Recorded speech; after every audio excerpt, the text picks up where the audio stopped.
Bem, gente, hoje estamos aqui para gravar o nosso segundo episódio do podcast Poluição das Águas. E tá aqui comigo hoje a Vitória, a Estela, Loiane, a Larissa e a Deise. Oi! Muito bem, hoje a gente vai detalhar um pouco mais a nossa fala sobre a contaminação dessas águas, entendendo um pouco como que essas contaminações acontecem e quais são as consequências que esse tipo de contaminação vai trazer para a gente. Então, para iniciar essa fala, essa discussão nossa, eu vou fazer a seguinte pergunta para a Vitória. Vitória, quando a gente fala de água, é muito comum vir na nossa cabeça o termo contaminação ou poluição, né? Será que existe alguma diferença entre esses dois termos ou não? Sim, a poluição é qualquer fato que altera o aspecto original da água, deixando visualmente afetada, suja. Já a contaminação ocorre quando fatores patogênicos ou químicos alteram as características da água. Um exemplo, a água do rio pode estar poluída por sólidos em suspensão, suja, barrenta e pode não estar contaminada. Só estará contaminada se tiver algum micro-organismo patogênico, no caso bactérias e etc. Ou ainda algum contaminante químico como mercúrio. Então quer dizer que não é a mesma coisa, né? Eu dizer que a água está poluída ou ela está contaminada. Para ela estar poluída, ela está só suja, né? Mas mesmo assim ela pode ainda estar, vamos dizer, potável. Porém, quando ela está contaminada, aí de fato ela não tem como ser utilizada, né? Agora, a gente já percebeu no decorrer do nosso projeto que existem várias formas da gente poluir essa água, né? E aí a Estela vai falar um pouquinho pra gente sobre de que formas essa água pode ser poluída, né? E vai mostrar a diferença que existe entre esses tipos de poluição.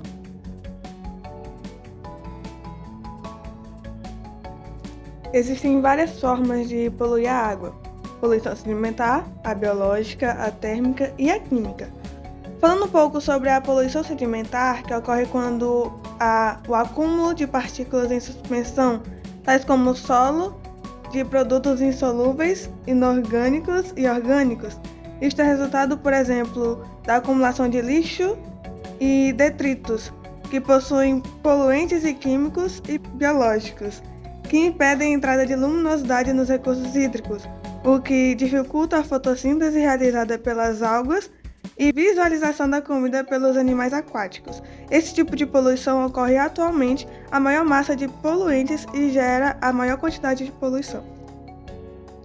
Então quer dizer que a maior parte da poluição das águas hoje acontece através da poluição sedimentar, né? Que é aquele acúmulo de resíduo sólido nas águas dos rios, mares e oceanos. E vai trazer como consequência o má desenvolvimento do processo de fotossíntese, que é essencial para a manutenção da vida naquele espaço. Só que a Estela mostrou para a gente que não é só a poluição sedimentar que acontece, que existe, né? Então tem outros tipos de poluição também importante. Por exemplo, a poluição biológica que ela citou. Como é que acontece, Loiane, essa poluição e qual é a sua principal consequência para o meio ambiente? Ocorre quando os corpos de água possuem micro-organismos patogênicos, tais como bactérias, vírus, vermes e protozoários oriundos, principalmente de esgotos domésticos e industriais.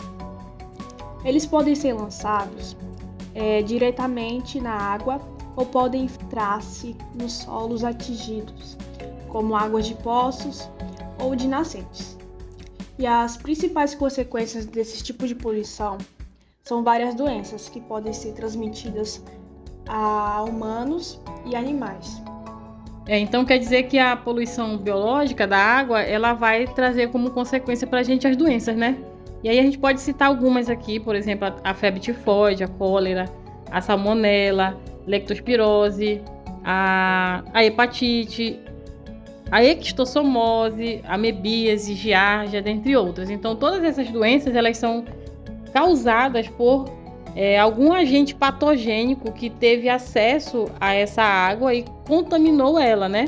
E quando a gente vai e faz o uso dessa água, a gente acaba também tendo a possibilidade de sofrer essa consequência que seria a transmissão dessas doenças.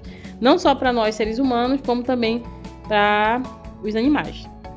Agora, existe também a poluição térmica, né? Eu acredito que muita gente nunca nem ouviu falar desse tipo de poluição, né? Que é a poluição térmica da água. E aí a Larissa vai explicar para a gente como que acontece essa poluição térmica e qual é a consequência dela para o meio ambiente. A poluição térmica ocorre quando são lançadas nas águas aquecidas em rios e mares, usada, por exemplo, em indústria para aquecer caldeiras em processo de refrigeração de refinária, siderurgia e usinas termoelétricas. A água quente diminui a quantidade de oxigênio na água, que provoca a morte de muitos peixes e outros animais aquáticos. O aumento da temperatura da água também acelera outros processos de poluição. Esse tipo de poluição não torna a água imprópria para o consumo.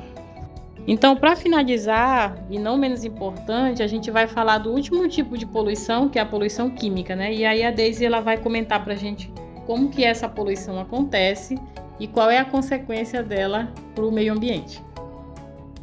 A poluição química, ela ocorre por produtos químicos nocivos e indesejados.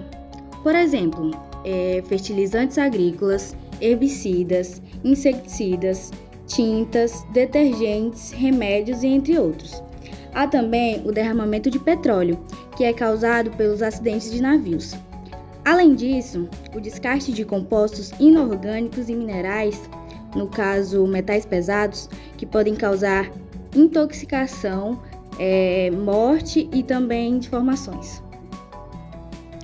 A gente já ouviu falar também da poluição radioativa das águas. Essa poluição radioativa ela vai acontecer quando algum resíduo radioativo ele é lançado diretamente nessa água e, por consequência, ela vai gerar ali, desencadear processos de reação que podem ser intensificados, por exemplo, com o acúmulo de lixo atômico, com o descarte incorreto de materiais hospitalares, por exemplo, diretamente nas águas. Então, a gente observou que existem várias formas da gente estar contaminando essa água ou poluindo ela, né? E a gente precisa entender o quê? Que a água, ela realmente é uma substância muito importante para todos nós, tanto para o surgimento quanto para o desenvolvimento e manutenção da vida no nosso planeta, mas infelizmente ao longo dos séculos, a gente observou que as atividades humanas elas vêm cada vez mais intensificando essa poluição e isso não é legal. Isso é preocupante para todos nós. Além disso, a qualidade da água disponível para as atividades humanas ela é pequena, porque a água que a gente utiliza para as nossas atividades é aquela água doce, né? E aí a gente já observou lá no nosso primeiro episódio que a quantidade de água doce disponível no planeta ela é bem pequena em relação à quantidade total de água disponível, né? Então é muito importante que a gente tenha essa consciência de utilizar essa água de forma correta, sem desperdiçar.